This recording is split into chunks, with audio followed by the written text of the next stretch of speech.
And it's another beautiful Sunday.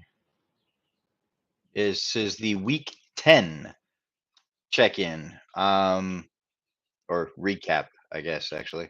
So, last week I was 246.9. This week I am 246.1. So, didn't lose a full pound, but I'm 4.1 pounds from my goal, and I've got 4 weeks left. So, still on average getting. Waist measurement was 40 inches flat.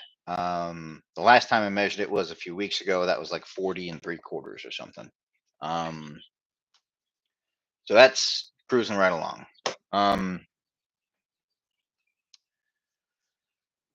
As far as the intangibles, how I'm feeling, wore out. um, this is not like the weight loss isn't even my primary focus right now. This is just something that I had to get done to prep for competition.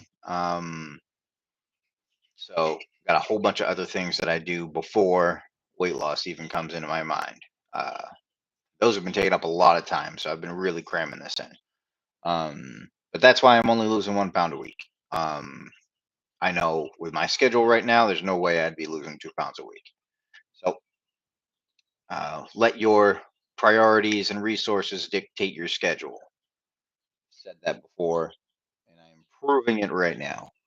Um, Training is switching up a little bit because, like I said last week, I'm not doing the Battle at the Bridge competition.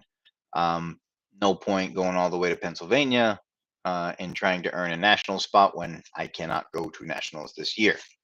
Um, so, kind of doing a little more hypertrophy based, just get huge. Um, and you might be thinking, but you're losing weight. So, two reasons to do hypertrophy on a weight loss uh, program. Number one, you're going to ensure beyond any reasonable doubt that you will retain the most muscle mass while losing body fat. It's no good if you just become a smaller version of what you already were. You want to be, less body fat, more muscle mass so that it actually looks like you lost weight and didn't just shrink. You want to lose body fat, not just weight. Number two, if you do it right, you can actually gain muscle mass while losing body fat. Couple of requirements. One, you have to not be an advanced lifter, which I'm going to say 100% of the people listening to this are not advanced lifters. They're out lifting, not watching YouTube. So you're not an advanced lifter. That's a good thing. It means you can actually achieve some muscle growth while losing body fat. What else do you have to do? You have to eat a lot of protein. Now, my version of a lot of protein and your version of a lot of protein going to be different. Okay. I got to eat upwards of 300 grams of protein per day. You get about 70 grams per half pound of chicken. So, yeah, a lot of meat. Yes, protein shakes are highly effective, but they will wear you down if you rely on them too much. Um, I know when I'm relying on them too much because I wind up with some gut trouble. Even if I'm doing the what is it the lactose free and all that.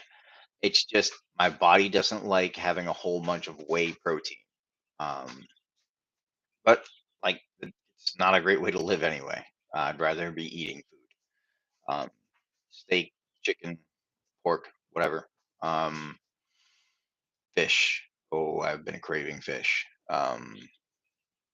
Yeah, get as much protein, get as much nutrition as you can from whole food sources before you resort to supplements. It just helps with everything. Um, Except your schedule. Cooking all that food is exhausting, but it's worth it. Invest that time in yourself. It makes a difference. Um, Getting way off track. But the protein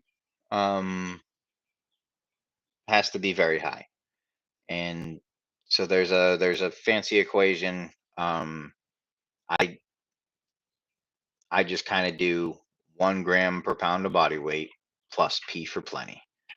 Um, I think I'm at 1.5 if I did the math. No, 1.25. Yeah. Um, or 1.2. Hey, math. Um, yeah, I went with 1 gram per pound of body weight. Wasn't getting the results I really wanted, so I increased protein.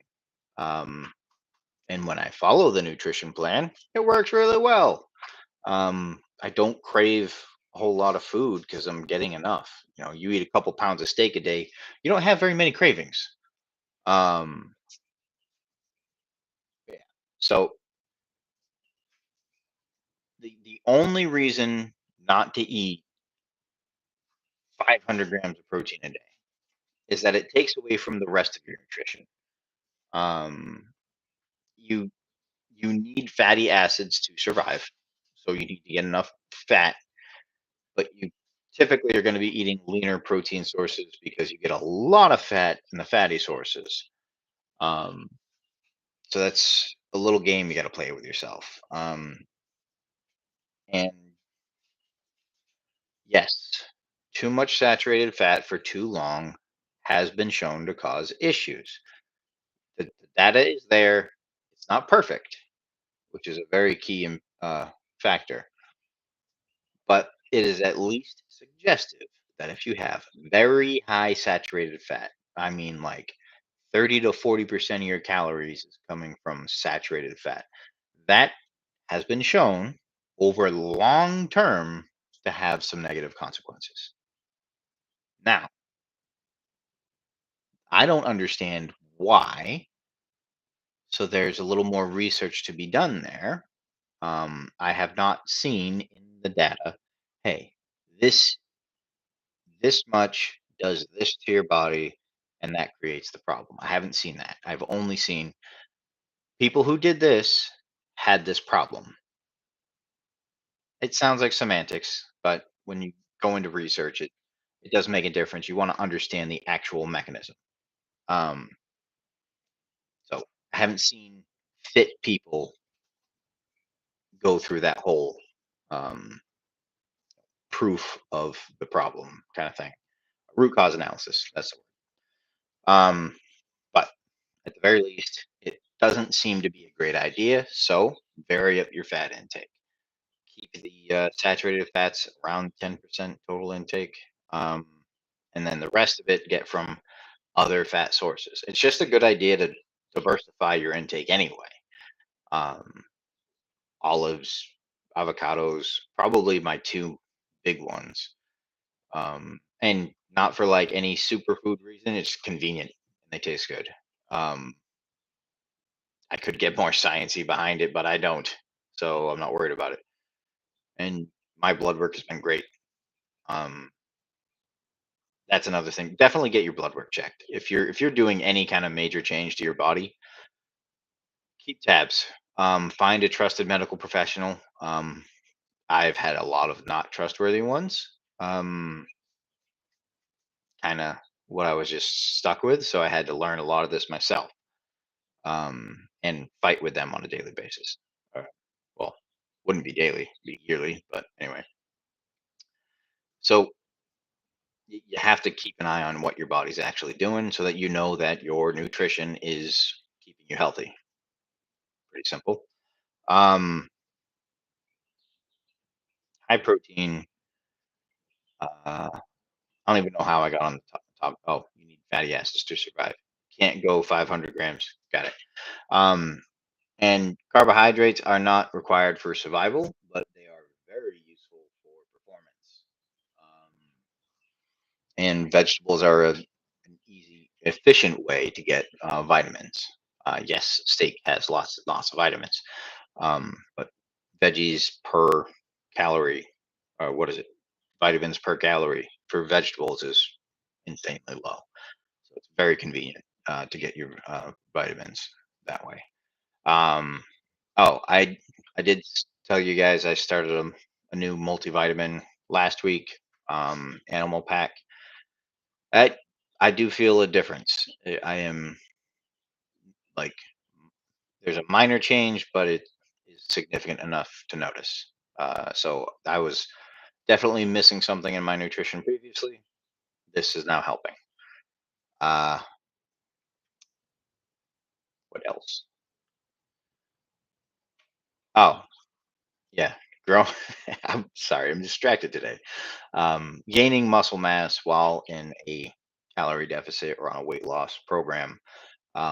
High protein, and you have to train for hypertrophy.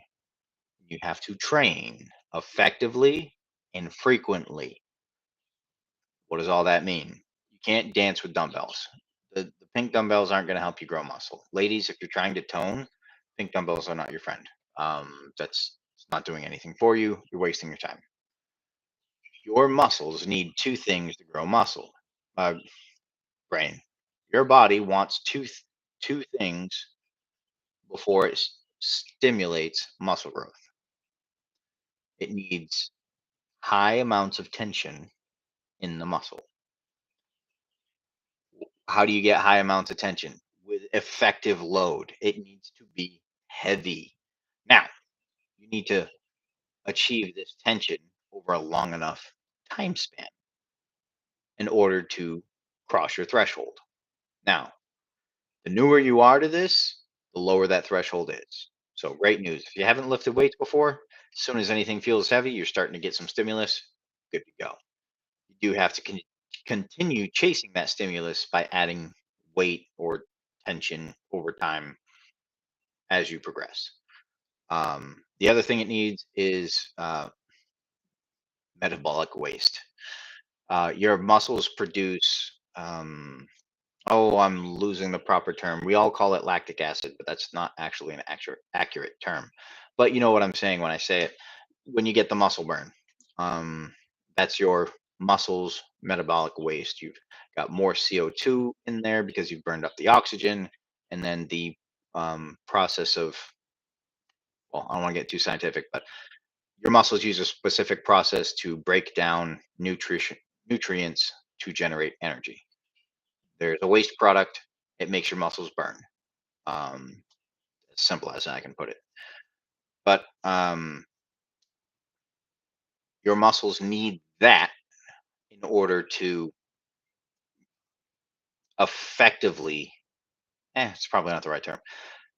Um, that metabolic result forces your muscles to grow faster. So yes, the tension is really what's needed. But then with the metabolic resource or result, then your muscles kind of get the jump start. It's kind of like when you tell your kids to get up in the morning, hey, wake up. All right, they're awake, they're getting up. But then you tell them, if you don't get up and eat your breakfast, I'm throwing it out the window. Now they're off to the races. Um, yeah, maybe I have a little bit of experience with kids not wanting to get up in the morning. But those two factors are what are, are required to stimulate muscle growth. And then you need to do that frequently. Um, and I don't remember any of the numbers, but so many, hard reps. These are, reps that you're pushing your limits. You're not sure that you're going to be able to do more after these reps. So that's a short window within a set. Those reps are where all this accumulates. Now, you need enough sets, including those reps, to get enough tension over time and enough of the metabolic result to stimulate muscle growth. But then that expires after a couple of days. You're going to recover. And then once you've recovered, your body doesn't want to make any more changes. Like, all right, we're good now. Nothing else needs updating. We're going to keep going with what we have. So then you need to trigger it again. So, and again, apologies for not having these numbers in front of me. I will try to find the resources uh, afterward. generally three weightlifting sessions a week with at least a handful of hard sets per session. So let's say 12 to 15 hard sets for the week per muscle group. I understand that's probably a really confusing way to put that. So, example, you want to grow your chest, you need 15, call it 15 sets of chest per week that challenge you to a significant degree. It's possible to do it in one hit per week, not the most effective. Much, much better if you can do it 2 to 3 times per week. Now, you may have to do 5 training sessions in order to fit all this stimulus in if you're breaking your muscle groups up. Very, very easy way to solve this problem is to do full body training 4 times a week. So push pull. You have an A day of push, full body push. B day is pull, full body pull. You can do A B A B. Done. That's all the stimulus you're going to need right there. As long as you put enough sets on the day. And it's just that simple. It's just not that easy.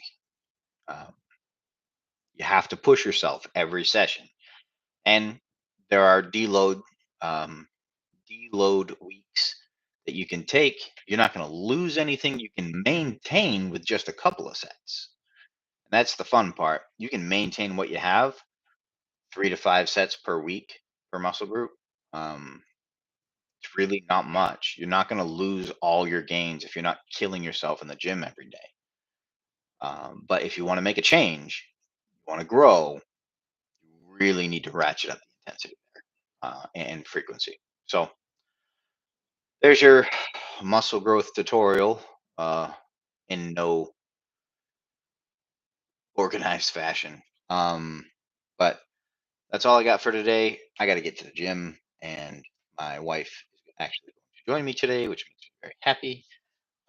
So send me your questions. I didn't get any this week, but I hope you guys are enjoying your journey, because it's not just about a number on a scale. It's learning the process and trying to enjoy it. But send me questions. I have Instagram, Hebert_fitness. That's HEBERT. Quit spelling it wrong. Facebook, Tyler Hebert. There's like 10,000 of them, but you'll see a bearded person. I also have a Hebert Family Health and Fitness Facebook. Um, I don't use it nearly enough. I just kind of have that synced over to my Instagram. And then, of course, there's this YouTube, Hebert Family Health and Fitness on YouTube. Um, Email, HebertFamilyWellness@gmail.com. Send me your questions. Send me requests. If you want me to demonstrate more of what I'm cooking, I can do that. I haven't gotten a whole lot of interest in that in the past. So if you're looking for that, let me know because I'm not hearing anything about it. But that's it for today. I'll see you all next week. Next week is Mother's Day for any of you that may have forgotten. So be good to your moms. And I don't think I'll have to change the time, but if I do, I'll have it queued up on the YouTube channel, and I'll try to post the update in my Facebook group, the Strength Academy.